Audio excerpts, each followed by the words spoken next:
Alright guys, so what we're doing now is putting the other speaker in her car.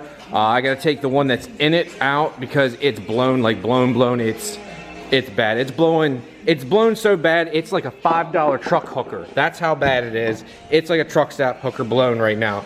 So I need to take this door panel off. I also want to take it off to check a few things behind it, make sure everything's copacetic. Hate these little marks here and here. Besides that, the door's mint. And I don't believe that's the proper screw that goes there. So I'm gonna have to get a new factory one. This is right on this door, but the one over there is wrong. Also, this cap down here, that's incorrect. Those don't go there. It uses one of these up here.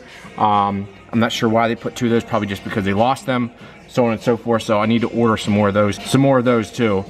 Okay, so after this, you pull, you have the screw here, you have a screw here, you have a little plastic cap that goes there. There's one screw that holds this in, one screw here.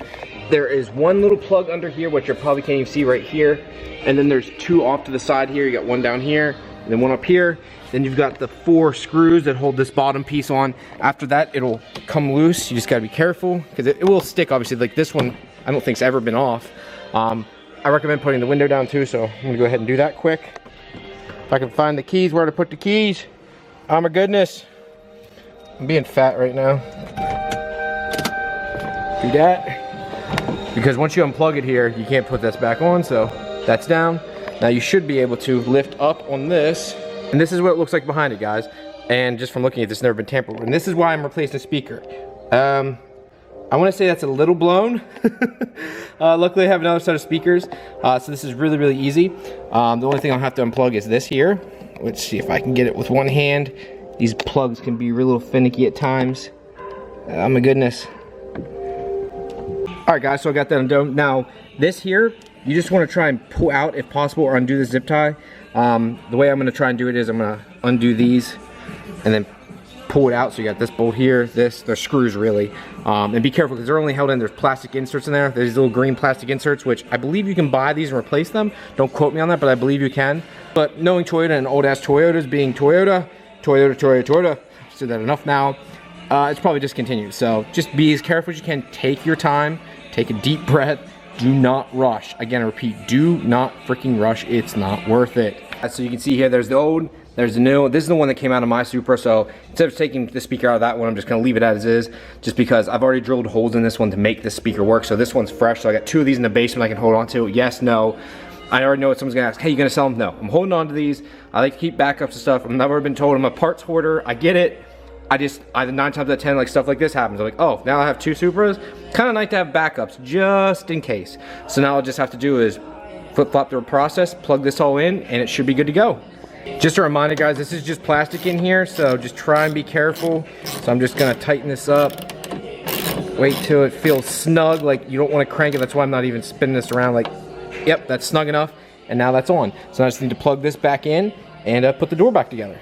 The thing I may do is take this off. I'm not sure how it comes off. I don't want to break it though either. I think it has to come off from here. Looks like it's bolted in there maybe. See the screw there? I'm not sure how that does. I'm gonna have to look it up because I'm not gonna break it because it costs way too much money to take that chance. So fun fact, this little rubber trim piece here is just held up like this. This slides in there like that, and this slides over there. This slides in there like that, and this little piece goes in that little hole there. Interesting. Not much that holds that on, is there? Interesting, interesting, interesting. All right, guys, so back on Tony's car today, and we got Tony right here, and we got the shimless bucket. So I've been using this. This is what I used when I did my car back in the day. We went ahead and took out all the baggies and put every bucket where they need to be, and I went ahead and marked the little baggies with the exact number because I thought this would actually tell you the actual size on the bag, and it doesn't. It just says the part number. So per his list he sent me, I went through it. Thanks, Rob. And went ahead and marked the numbers on them and just put them in there just so we know for stupidity's sake. So yeah, to try and make this a little bit easier on ourselves. So now we got to put them in the car here. So let's go ahead and pick this up. So what we're gonna do here first is, probably the best way is going to take out the old one here. So we're gonna take out the number 1 intake, wiggle that out, put that in your hand, and replace it with this one here. Look at the shim trying to come out. Yeah. So that's what the shims actually look like, guys. The difference between a shimmed bucket and a shimless bucket. There's an actual physical shim inside of it. This is one solid machine piece. It's totally different. It's kind of neat though. You can actually feel the weight difference. That's pretty cool. That's the wrong one, though. Okay. As soon as you did, I was like, I bet you nope, not the wrong one. This one here. That's your number one. If you look at this, 1, 1. Yeah. That could have been bad, guys. That could have been real fucking bad. It looked pretty in there. Woo, look at that. It's shiny, boy. God, please, dear Lord, be right. Good mother of Lord, please all be right.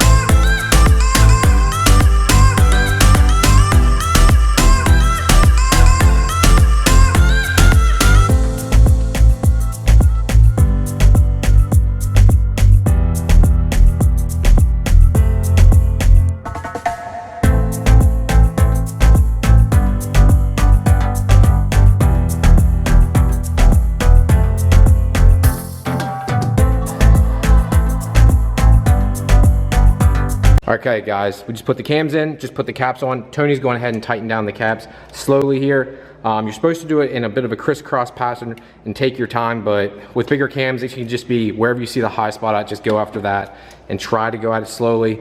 You don't want to break anything. That is for damn sure. You can crack one of these cams, especially the more aggressive they get. Luckily, these are only HKS 272s. They're not very aggressive, but I've still seen the horror stories of guys cracking these things, and you just do not want that happening. Go, Tony, go. Go, Tony, go, go, go.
So what we have to do next is we put on the cam bolts, cam gears and the cam bolts here. What we need to do next is, even though we have the new buckets, we supposedly did this right, now we have to recheck again before we do this. We have to go through and reshim it just like we did in the previous video, which I'll link down below. This is insurance. This is insurance. As long as it's not too high, we're good. But if it's like real high, then we're SOL. So hopefully it's not that bad, and we're gonna start checking them.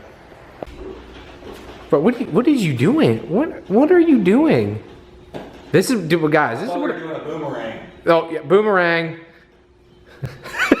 This is what I do, Tony. God damn it! This is what I deal with on a daily basis. All right, guys. So we had 2 boo-boos. We had 2 buckets that were wrong. So we have to order these 2 new buckets here. That goes on me because I didn't do it perfectly. So that's my fault. But there's 2 buckets we need to replace. So I apologize, Tony. Unacceptable. See how upset he is. See how upset. Look at that. It's all right. I'll pay back you later, big boy. Ooh, don't worry about it. So what Tony's doing here too is he has to make a new bracket for his diffuser because it was too long, right? Yeah, we were a little drunk when we made this. No, we were drunk. I can't believe us good Christian boys would ever do such a thing. Just a little buzz. Just a little baby buzz. So ordering 2 new buckets. Fixing the diffuser. Once we get those buckets, we can, that's it, right? I mean, reassemble and get a tune, Mr. Kerr. Yeah, so John Kerr is going to tune this car also. He's been very good to me and just about everyone else. He's a stand-up guy. Sometimes he's a little hard to get a hold of just because he's so dang busy, but he's a good guy, and now he's going to manhandle this thing and bend it. So we're at Sheetz now, guys. The best gas station on earth. The best. The best. He's full of shit. He doesn't know any better. He's a little slow. But we got to fill it for corn right now. So we're at Sheetz, and if you can see here, we got flex fuel at the pump. It is what always gets you though. It says like 51 to 83. It's up to 85. And sometimes guys have even seen 87 on rare occasions. But it is nice that you just get the pump and we fill the cans. Makes Tony happy because the fuel that was in it was no good. It was drunk. It was trash. We have to replace the filter too, which I'm trying to convert him over to the radium setup so it fixes all that junk. If I can get this. He's got Nismo inside his van. Nismo, that bitch wants to be fast. Whew. Damn. Well, guys, since 2 of the buckets didn't work, we're kind of at a halt on this. Unfortunately, I'm going to be going over some other stuff here, though. My next video, and we'll hopefully have this up and running. We've got to get with John Kerr and get all that set up. In the next video, too, we're also going to go over, I've got a new Odyssey battery.